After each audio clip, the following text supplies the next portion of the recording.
due to negligence, lack of proper medical care, lack of proper medical equipment, incentivizing health workers, etc., etc. Look, I have done a calculation.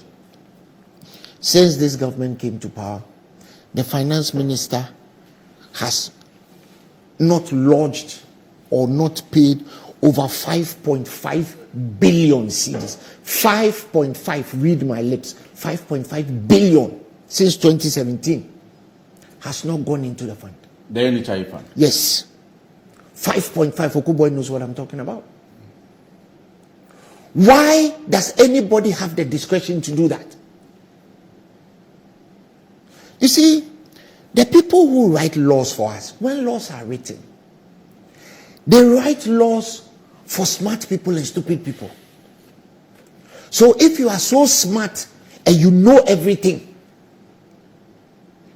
the law is rigid. If you are stupid and you find your way into government by a certain quirk, the law is rigid. And the problems begin when you have Kwesi Friye, who is so smart that he will not pay 3% of the fee. Right? Mm-hmm. And then the cowboy comes in and says, Kwesi Friye, he wasn't too smart. Let's make it, I won't pay about 15%. And then Boafo comes in and he decides to pay 6%. That is why laws are made. In 2021, our finance minister paid only 6% of how much money he had collected from the fund. 6%. Can anybody explain that? This particular finance minister, when he fell ill, he went to the most expensive hospital in the world, period. It's called the Mayo Clinic. As I'm talking to you, I hear he's there now.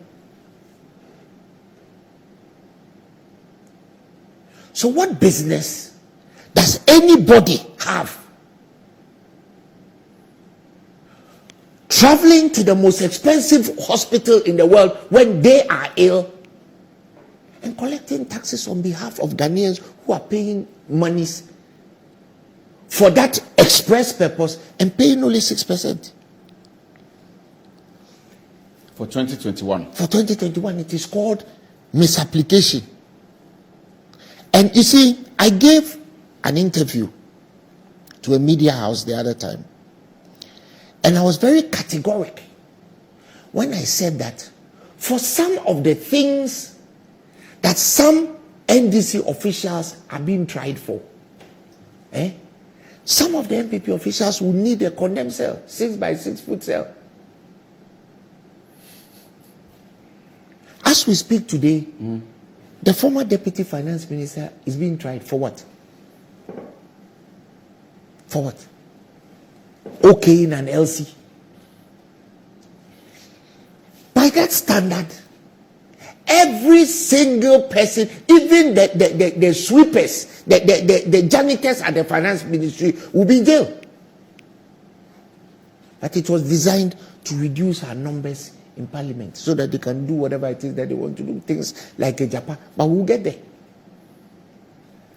I'm saying that 6% out of the 2.056 billion collected, the finance minister paid only 6%, 127 million. And you see, Dr. Kobo, I gave you a piece of advice the other day which didn't go down well with some of your people. I won't repeat it. But I didn't want you to add disingenuousness to what I said. And if you are not responsible for a certain parts of this thing, you should tell your PI department to either collect it or sack the people who are there. Because there's something that they've put here. It is instructive to note that there have been no disinvestment since 2017 till date. That's a lie. It ranges from factual inaccuracies to a palpable lie. It is a lie. Because I have it here documents that they themselves submitted to Parliament. In 2017, they disinvested 72 million cedis. In 2018, 72 million. Yes, they disinvested 28 million. In 2019, they disinvested 7 million. In 2020, they disinvested 27 million. So just with a cursory look, it's about 140 million cedis. And this document is from where? It's from NHIS, the NHIS themselves to Parliament.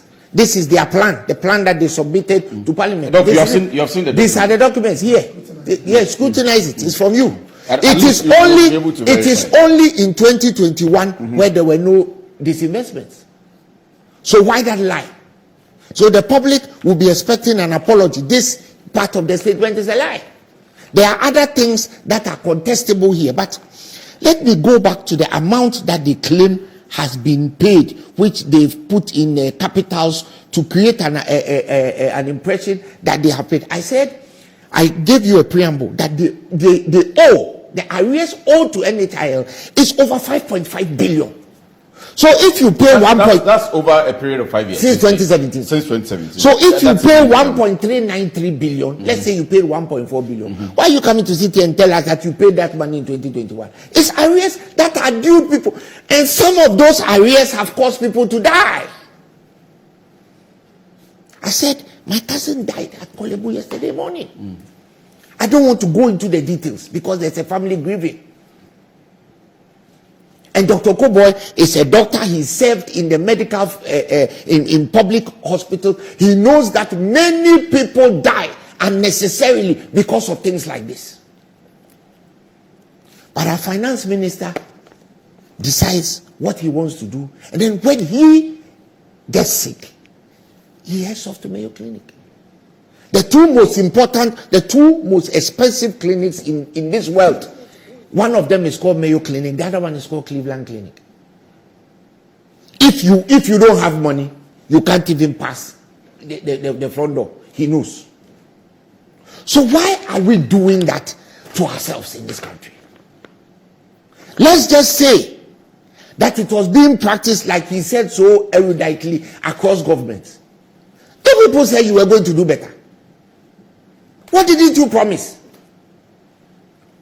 Shouldn't this be one of the promises that you should have upheld? And even if it wasn't a promise, should it be the practice that a finance minister or a finance ministry collects 2.058 billion cedis and disburses only 6%? But I'll tell you why. It is because when the president gets ill, he boards a private jet and heads out of town. And we pay. He goes to reside in the most expensive hotel room in London and we pay. 100,000 CD a day hotel, we pay. The finance minister, when he gets sick, he goes to Mayo Clinic, we pay. And I wouldn't have said it, he said it himself. He said it himself. And then he came back and told us that if he knew how good healthcare was elsewhere, he will be advocating for same in this country. Didn't he say that? So why aren't you paying the money? This 5.5 billion, if it had gone to Koboy's pocket, would he have stolen it? Wouldn't he have used it, or the lady was there? Wouldn't they have used it to, at the very least, pay service providers? You get the money, you do what you like with it. You get the money. I'm very sure some of that money has gone into printing some t-shirts. And you know what they do? They'll print some t-shirts to come and stand at the Independence Square and tell us that NHIS is doing well. Right? And that contract will go to some party apparatchik who will collect the money, pocket it, go and buy land at airport and start building a house to spite all of us. Right? This is the look. When I was coming here, just as I was coming here, one of them, I will not mention his name, just on the Kintakitaria Bridge, right now, let's just say 30-40 minutes ago, that place at this time of the day, chock-a-block with traffic. They were in a motorcade. You see, this is what annoys Ghanaians. But did you see the person? I know the person, but I won't mention his name. He knows himself. So they should go on. I said he was in the motorcade. The traffic was so bad, it even got to a point where the vehicle had been disengaged from the outrider. As we speak, there are people waiting. There are mothers waiting to be delivered from maternity hospital. There are people waiting to go on dialysis.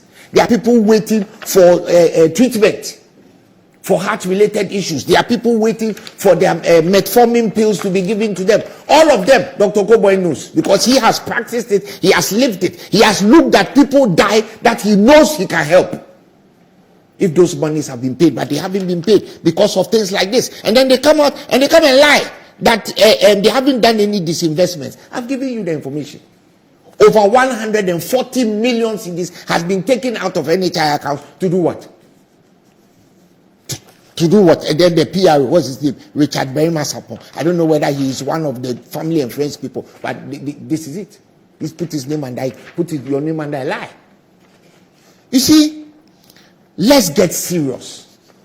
And it is time for us to tell this government that if you cannot superintend the affairs of this country, get out. Go. You cannot collect 2.056 billion cedis on behalf of the people of this country and taxes, pay 6%. And pay 6%. It's never done. Right. You can't do that. Right.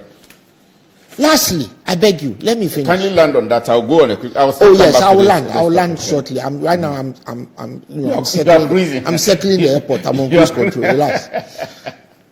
They say something in that. It is evident that 2020 was an extraordinary year during which COVID-19 was rife and resulted in low hospital attendance for several people who ordinarily would have visited the hospital for routine medical checkups. It goes on and on and on. If people didn't go to hospital in 2020, it means that there's money in the fund that has not been used. Exactly. So why aren't you paying the people? There's a fund. Because of COVID, people didn't go to hospital. Many people died at home, and we know that too. Because many people who had cancer, who needed radiation, all kinds of things, were not even being treated in hospital because all the hospitals were dealing with COVID. It means that there is a certain modicum of float that sits in the NHIL fund, which hasn't been used. So why did you pay 6%? Listen, Kwesi, you people in the press need to start asking this government the real questions that are necessary. I read this, and I was horrified. I was mortified that they even have the nerve to come and tell us that people didn't go to hospital in 2020, but they still paid 6% in 2021. What is that supposed to mean? President Mahama has advised the president that he should get